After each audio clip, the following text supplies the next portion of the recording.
ప్రశ్న రావని ఎక్కడ? ఈ డౌట్ మీలో చాలామంది ఉంది కదా. చెక్కుతున్నారంట పెన్సిల్ని చెక్కినట్టు 4 రోజుల నుంచి. మామూలు చెక్కుడైతే కాదు. మనోడు చెక్కే చెక్కుడికి అంటే చేపను కనుక బండకేసి రుద్దుతారు చూసారా, మాది రుద్దుతున్నారంట.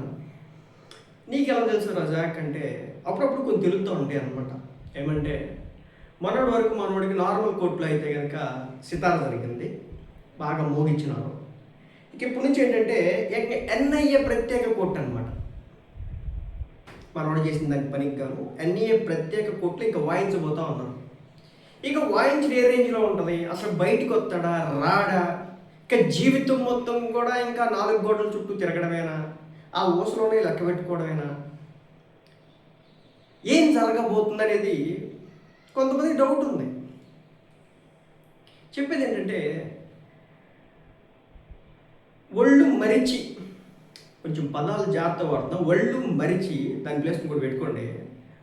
ఒళ్ళు బలుపుతో గట్టిగా మాట్లాడితే ఆ బలుపు మాటల పర్యవసానం ఎలా ఉంటుంది అనేది ఈ రోజున చూపిస్తూ ఉన్నారు. ఇష్టం వచ్చినట్టు మాట్లాడడం, మత విద్వేషాలు రేకొట్టడం, నోటుకొచ్చినంత వాడేయడం, ఒక పద్ధతి ఒక పాడు లేకుండా ఇష్టాచారంగా చూపించడం, థంబ్నెయిల్స్ చేయడం, వీడియోలు కొట్టడం.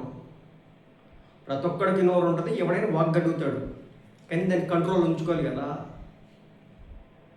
అది కంట్రోల్ లేకపోతే ఇది ఎట్లా బ్రతుకంతా కూడా ఆ జైల్లో మగ్గాలి. ఇతగాడి కోసం మాట్లాడినటువంటి నోళ్ళన్నీ కూడా అయిపోయినాయి.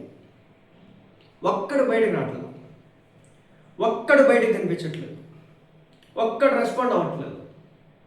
ఎందుకని? అసలు ఎవరు కలుపుతున్నారో ఎవరు కలవట్లేదు, ఏంటి అప్డేట్ ఏంటో అనేది కూడా బయటకు రాకుండా చేసుకున్నాడంటే, వెళ్ళడానికి కూడా జనం భయపడుతున్నారంటే ఆ వ్యక్తి యొక్క సిచ్యువేషన్ అర్థం చేసుకోండి. నెంబర్ 1. నెంబర్ 2, ఫ్యామిలీ మెంబర్స్ కూడా ఎవరు దరిదాపులో కూడా లేరు. ఎందుకని? సో ఇప్పుడు ఏంటంటే ఎన్ఐఏ ప్రత్యేక కోర్టుకు జోసెఫ్ రావణ్ కేసు. ఎన్ఐఏ ప్రత్యేక కోర్టు జోసెఫ్ రావణ్ పై నమోదైనటువంటి కేసును 12వ ఏడీఎస్ కోర్టు నుంచి విజయవాడలోని ఎన్ఐఏ ప్రత్యేక 2వ అదనపు జిల్లా జడ్జి కోర్టుకు బదిలీ అయింది.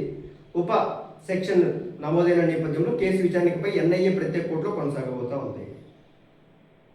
అంటే ఇప్పుడు మామూలుగా ఉండదన్నమాట, సినిమా కనపడుతుంది. ఇది ఎందుకు ఎలా జరిగిందంటే దేశ రక్షణ సార్వభౌమాధికారంతో ముడిపడినటువంటి చట్ట విరుద్ధ కార్యకలాపాల నిరోధక చట్టాన్ని గతంలో ఉప చట్టం అంటూ మాట్లాడిన వైసీపీ నేతలు గన్నవరం కోర్టులో కస్టడీ పిటిషన్ దాఖలు ముగిసిన కేసు ఎన్ఐఏ ప్రత్యేక కోర్టు పరిధిలోకి వెళ్లడంతో అక్కడ ఉభయ పక్షాలు మళ్ళీ కొత్తగా వాదనలు వినిపించాలి. ఇలాంటి క్రమంలో ఈ జోసెఫ్ రావణ్కి వచ్చేసి వైసీపీ పార్టీ నాయకులు కొంతమంది మద్దతు పలికినారు, అంటే సపోర్ట్గా నిలిచినారు. ఏదో కక్ష సాధింపులో భాగంగా ప్రభుత్వం అరెస్ట్ చేస్తున్నారు.